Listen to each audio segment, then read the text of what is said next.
Now, the other thing that in the ace battle age, I had no sense of killing a guy. I did when I was straight in a car after a fashion, or got the guys, bunch of guys getting out of a train.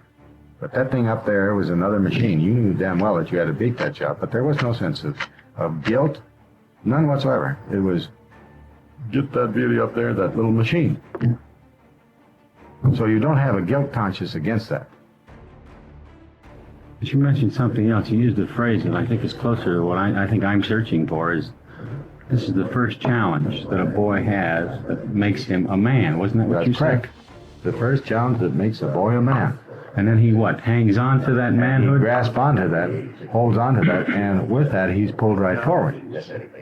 You realize all these guys had practically a year's training, concentrated training. Mm-hmm. But they're still boys. That's correct. They had never been shot at. All of them were boys. There's no place for an old man in that league. Anyway, then they grasped a hold of this thing as something to work for, and found they got to like it. Yes, got to like it. The repeated challenges of being fired upon and sticking their neck out on the line. Combat. Flying, the thrill. There's thrill in this.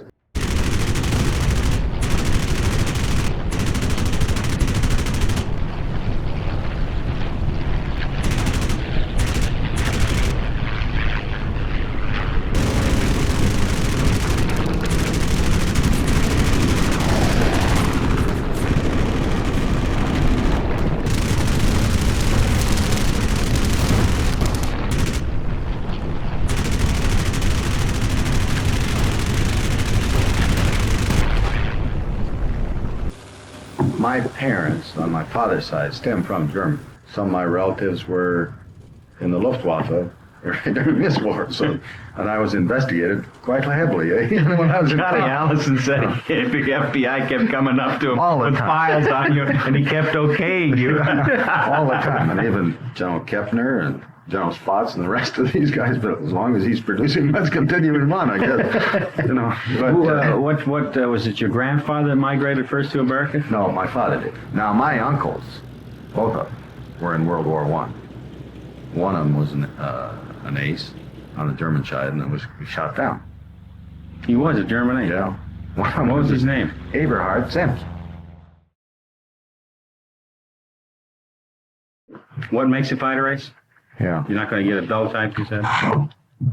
You're going to get something, an oddball like Christensen. This one guy, Christ Almighty. Yeah. He's back east someplace. Yeah. He wrote us. He's got a lot of footage and things. Has he? He sure has. He stole a lot. He's a real positive individual. Well, on one end, Christ, he just ran after women and got into fights till you couldn't see straight. On the other end, he just went out and fought like mad. 22 victories in a very short time. Something. And he knew how to fly. He really did.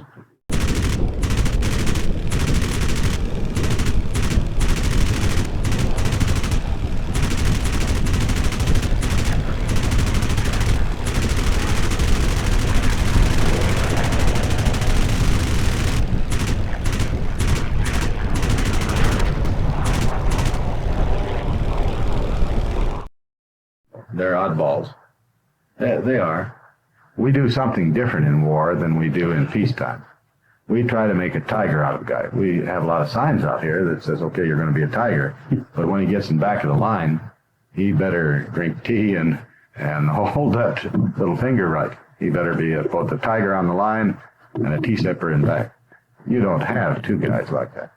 Blakeslee. Don Blakeslee. Made more women and raised more hell, and he was a goddamn tiger. He was vicious. Don Blakeslee is vicious. You know? You sound like the old axiom of the guy who says, I'm looking for a woman. He says, I want a lady in the parlor and a whore in the bedroom. Yeah, that's right. Yeah. So this is the same analogy, maybe. You got to be a tiger when you're up in the air, and you got to be a gentleman when you're on the ground. Well, that's pretty hard to do. It is. It doesn't kind of overlap. That's right, to find such a man. There is a place for a wartime pilot, don't you think? Yes, sir. To find both of these qualities in peacetime is very, very difficult. Yeah. I understand he used to kind of sit up and drink all night and then take off with a few hours sleep or even a hangover and do a wonderful job. That's correct. Yeah. He was a real wild man on the ground. He was a tiger on the ground too, huh? Yep. On the ground too. And of course he was, in wartime, you could cover those things up, and he was covered up all the time. And he produced, of course, too. He produced.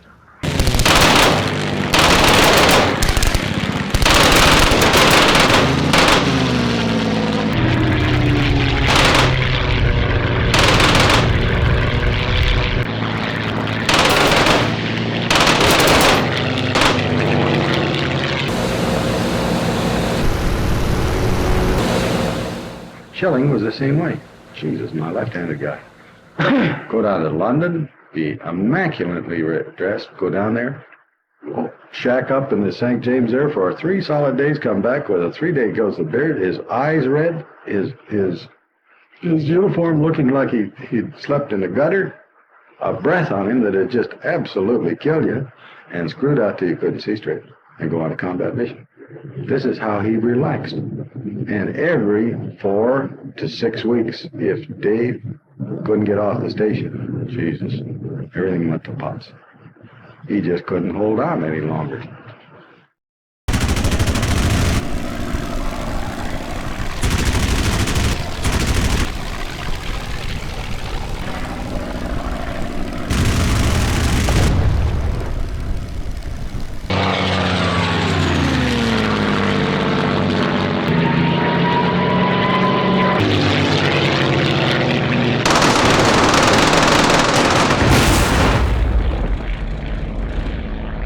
There's a competitiveness, aggressiveness, individualism. Definitely. All of these things Every go one of them into was a different type of cat. It's like you say, what you try to do is make the man a tiger in the air and the gentleman on the ground. Sometimes when he gets on the ground, he's still a tiger, and you see you have a problem, huh? And a real first-class problem on the ground. But you have to make him a tiger in the air.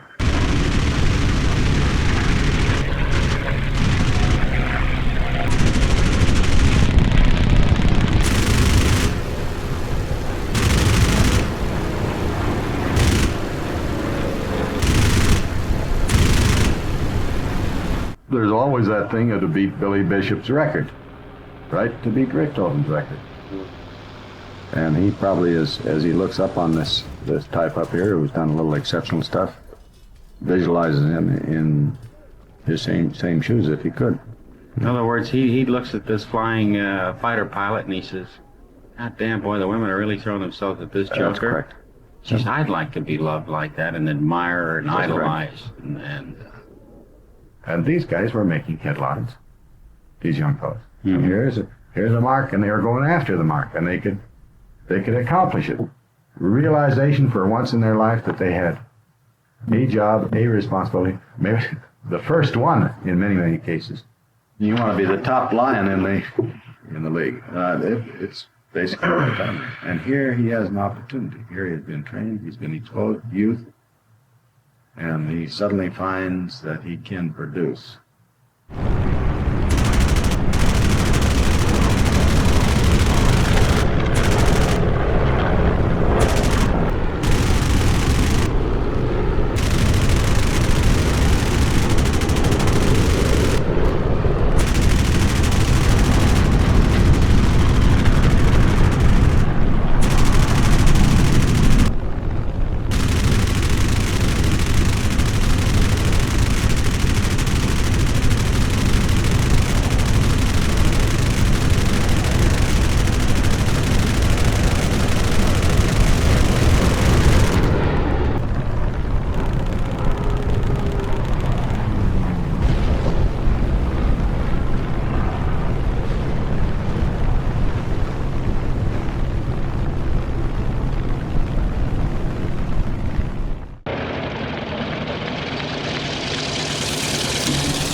What were your grades like in grammar school and high school? Well, here's another point that I want to bring up. My grades, and I think the average fighter pilot is an underdog, were not brilliant grades. The average fighter pilot, they were in the C's. I think maybe there were a few people that were really outstanding. A few people that were outstanding, got outstanding grades, but I don't think. I thought of this oftentimes. Here was a guy who thought I'm going to find something somehow. And maybe they got the BCs, but I saw no Rhodes Scholarship, and I have seen none in the fighter races that I've associated with. How do you feel about Pappy Boyington's statement? Show me a hero and I'll show you a bum. There are certain cases of that. I don't think they're all bums. Yeah.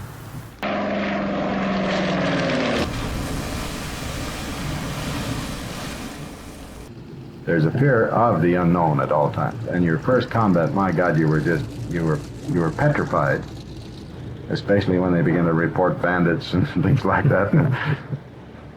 In the States, it became mandatory to use a standard phraseology.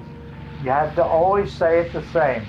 Red leader to this is red 4, 2 bogeys, 6 o'clock high.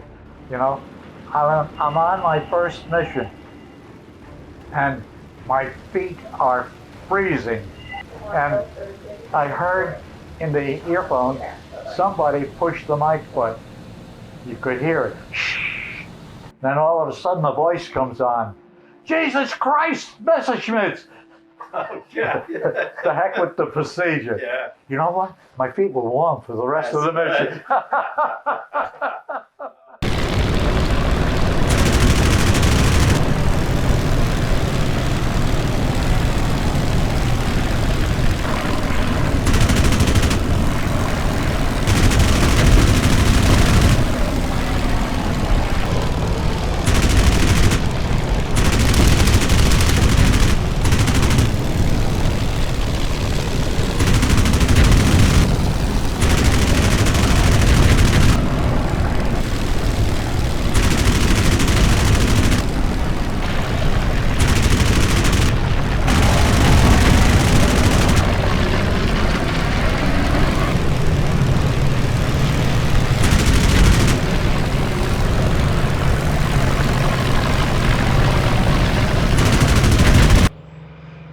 There's always that sense, and I think you had it too. It'll never happen to me.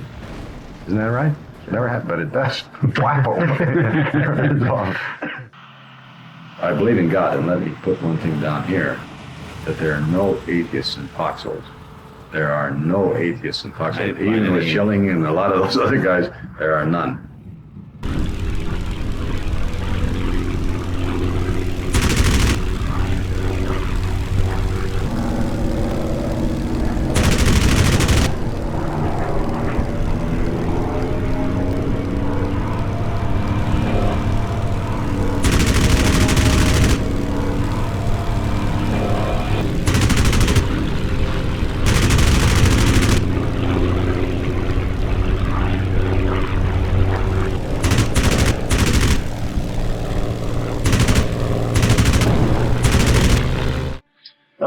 Our mission was to protect Heinrich 111 reconnaissance plane going back from France. And I saw them over Metz in 6,000 meters. This was my first contact. You have to close in, so I came very close and got him in my visor, and he caught fire and went down, and then I was hit several times and very loud and boom and through. I would say this is a good thing for the first contact. You get self-confidence because you are the victory, but you also get a warning. But you can be hit, and the next time you can be the one who goes down.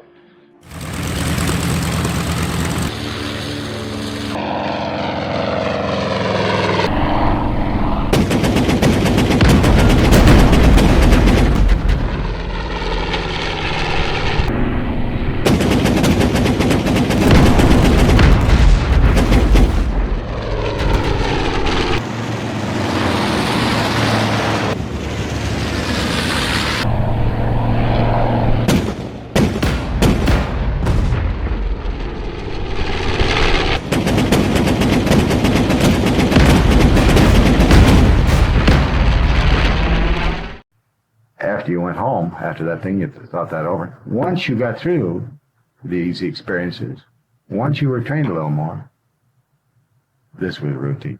This was routine. Sure, adrenaline was shot in when you did see some of these high-flying fellas that are coming, the attacks.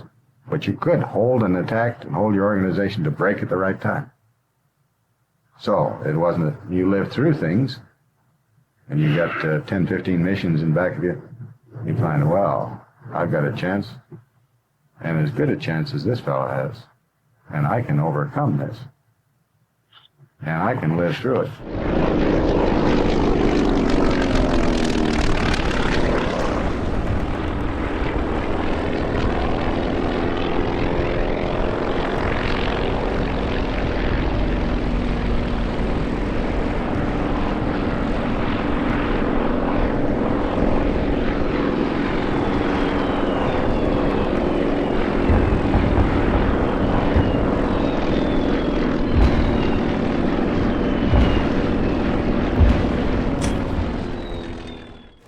By the time, I would say, an average fella had 10 missions under his belt, we'd stabilized that we were not going to get killed. And we were going to live through, and geez, it wasn't bad at all.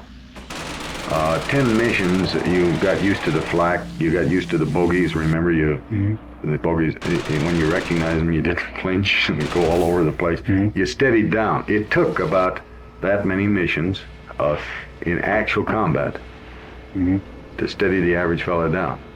And you realize, well, for Christ's sake, they shot at me several times with this heavy flak. I'm still alive, gone home. And your confidence built up. This is just a matter of confidence to improve as time went along, until it got to the point that some people got lulled into this sense and complacency. And zapped, they did get shot down under. Yeah. It only took a real fight where somebody got on your tail and educated you to the fact that you still had to look around like mad.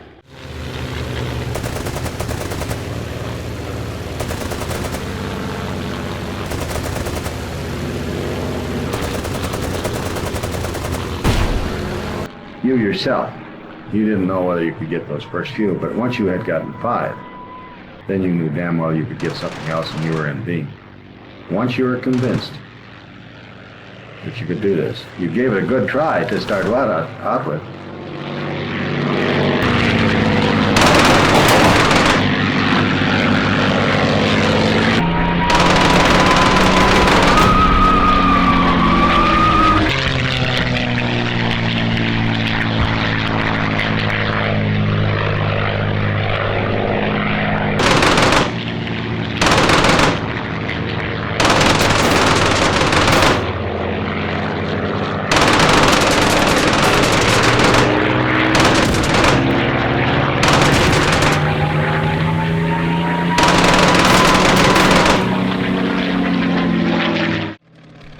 One thing that I had to have and developed over there was air discipline to get results. You had to instill upon them that there's only one leader in the air. Dave Schilling, I just about fired him. Dave was a marvelous type. Hairbrained, razor, Dartmouth graduate, dapper-looking guy, classy with the gals. First 52 missions, he took those guys over there, and he got losses all the time. He came home shot with 150-some bullet holes in him once. You know? He was ready to go out again. Clip the holes off. Let it go. For Christ's sake, hold off. He then found out that he wasn't going to go over there and get in this football game or whatever this may be, this game, by just a casual something. Dave was a smart man, even with his effervescent charging around. A great leader of guys. And so then he began to get the tactics down and the support of his squad. Jesus, it clicked. It really did. 52 missions before he got one. And then he began to click, and the unit clicked with him on it.